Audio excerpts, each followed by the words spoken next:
विधान परिषद में योगी बोले 6 साल तक पसीना बहाया तब यूपी के बारे में लोगों की धारणा बदली।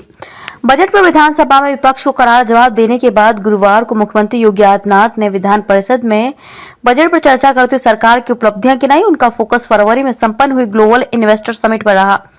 उन्होंने कहा कि हमने फरवरी 2018 में यूपी इन्वेस्टर समिट का आयोजन किया था। 2023 में फिर से ग्लोबल इन्वेस्टर समिट किया गया। पहले जहां 4.68 लाख करोड़ के प्रस्ताव आते थे, आज उसी यूपी में 35 लाख करोड़ के प्रस्ताव आए हैं। केवल एनसीआर तक ही ये सीमित नहीं है, पूर्वांचल और बुंदेलखंड में लाखों करोड़ के प्रस्ताव पास हुए हैं।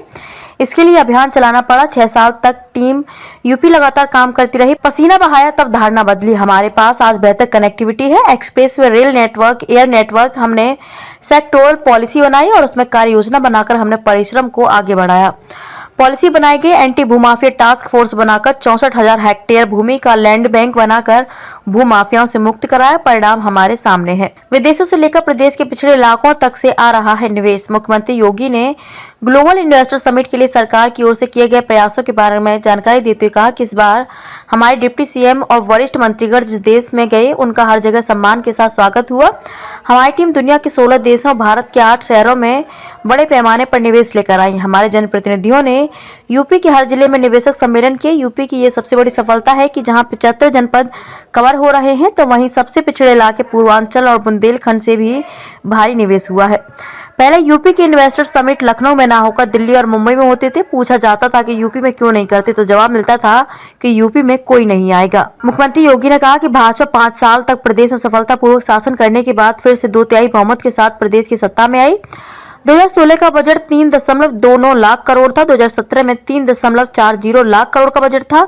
आज 6 साल बाद हमने 6.90 लाख करोड़ का बजट सदन में पेश किया, जो प्रदेश के 25 करोड़ जनमानस की आकांक्षाओं के अनुरूप है। ये बजट यूपी की अर्थव्यवस्था में विकास को दिखाता है।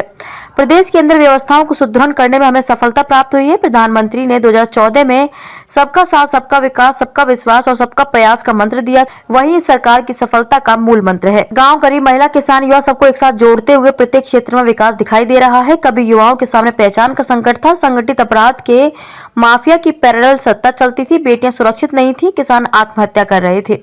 आज यूपी का नौजवान जहां जाता है वहां सम्मान प्राप्त करता है। भारत के हृदय स्थल यूपी के हर गांव, मोहल्ले, जनपद में विकास देखने को मिल रहा है। मुख्यमंत्री योगी ने एक बार फिर विपक्ष को घेरते हुए कहा कि मैंने कल भी कहा था कि समस्या के समाधान के 2 रास्ते होते हैं, या तो उसमें भाग लो या उससे भाग लो। हमारे पास समाधान करने वाली टीम है। जब हम वसुधैव कुटुंबकम की बात करते हैं तो वो जाति की बात करते हैं। जब हम ग्लोबल इन्वेस्टर समिट की बात करते हैं तो वे जाति की बात करते हैं। जब हम बजट की बात करते हैं तब भी वे जाति की बात करते हैं। ये सब जानते हुए कि इसी कारण ये यूपी के नौजवानों के सामने पहचान का संकट खड़ा हुआ था। इस संबंध में एक बड़े विद्वान ने कहा था कि समस्या का समाधान इस बात पर निर्भर करता है कि आपका सलाहकार कौन है। दुर्योधन का सलाहकार शकुनी था और अर्जुन के सलाहकार श्री कृष्ण थे। मुख्यमंत्री ने G20 के आयोजन का भी जिक्र किया। उन्होंने कहा कि G20 के 2 सम्मेलन यूपी में हो चुके हैं। यह दुनिया के 20 बड़े देशों का संगठन है। इनका दुनिया का 65% आबादी, 75% ट्रेड और 85% से अधिक GDP और 90% रिसर्च पर अधिकार है। आजादी के अमृत वर्ष में पीएम मोदी के नेतृत्व में भारत उसकी अध्यक्षता कर रहा है। आगरा और लखनऊ में इसके 2 सम्मेलन हो चुके हैं। 20 बड़े देशों, भारत के 9 मित्र देश और 7 अन्य देशों के प्रतिनिधियों ने इसमें भाग लिया। आव भगत से वे सभी अभिभूत थे। हमने वसुधैव कुटुंबकम के भाव के साथ हमेशा दुनिया को परिवार माना है।